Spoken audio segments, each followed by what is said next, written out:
मेरा जो असिस्टेंट लड़का है, हम एक जगह शूट कर रहे थे, बड़ी मशहूर आंटी है, स्विमिंग पूल उनके घर में स्विमिंग पूल भी है। इसने कहा क्या कर रहे हो तुम यहाँ? कहते हैं आंटी मैं ये उनका मैम का सामान समेट रहा हूँ।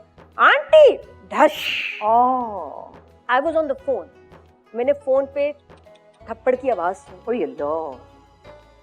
अच्छा एक मुझे चीज बहुत दुख हुआ। मैं अगले दिन, ये बात नहीं कि मैंने इग्नोर किया, अगले दिन फिर मैंने काफी हंगामा किया, काफी वहां जाके मुझे अफसोस हुआ, उनको कहा मैंने, उन्होंने अपोलोजाइज किया। अरे भाई प्यार से बुलाएं, कुछ भी कहें, आपा कहें, बाजी कहें, मैं कहती हूँ अम्मा कहें, मतलब हम तो जब 21 साल में 21 साल में अम्मा बने थे तो फिर सबकी अम्मा ही हो गए थे।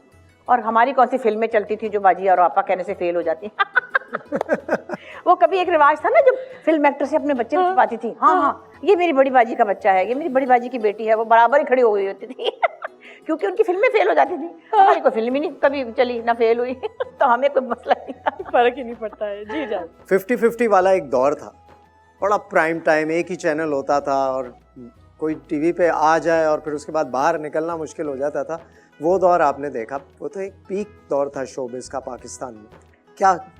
कैसी फील होती थी? बस हमारा भी कुछ ऐसे पीक सा ही था, कुछ पीक हाँ, वो आपका पीक था। अल्लाह के फजल से चल ही रहे हैं अभी तक, लेकिन वो वक्त पूरी इंडस्ट्री के लिए एक बड़ा ग्रोइंग था और उसमें बहुत सी एजुकेशन भी थी। 50-50 तो एक कॉमिक चीज़ थी जो कि एंटरटेनिंग थी, अभी तक आपसे अगली नस्लें भी उसको एंजॉय करती हैं। अच्छा, खाके जो उसमें आते हैं मुशर्रफा, अब भी वो अब आज के टाइम से भी रिलेट होते हैं। गैस अफसोस के बिजली का वो जो आज से 35 साल पहले किया था, गैस, वो रेलेवेंट, पानी, वो सारी चीजें आप लोग डिस्कस करते। तो उस वक्त वो तो बड़ा अच्छा सेटायर ओरिएंटेड ह्यूमर था और ज़ाहिर है बड़ा, सब लोग आर्टिस्ट भी बड़े ज़बरदस्त थे, तो उसका अपना मज़ा था। लेकिन ड्रामा भी हमारा बहुत अच्छा था उस वक्त। हालांकि एक वक्त था ज़ियाउल हक साहब का जो उसमें बहुत सख्तियाँ आ गई थी और बहुत सी रिस्ट्रिक्शंस थी, तो मुझे लगा कि उसमें हम अपने कंटेंट पे बहुत ताकतवर हो गए। हम चलो उससे पहले ज़रा लिबरल थे अपनी ड्रेसिंग में, चलो पैंटें भी पहनते थे उस वक्त, तो फिर पहन रहे हैं, लेकिन बीच में जो सख्ती का वक्त आया तो ज़्यादा जो तवज्जो थी राइटर्स की भी तो कंटेंट पे चली गई।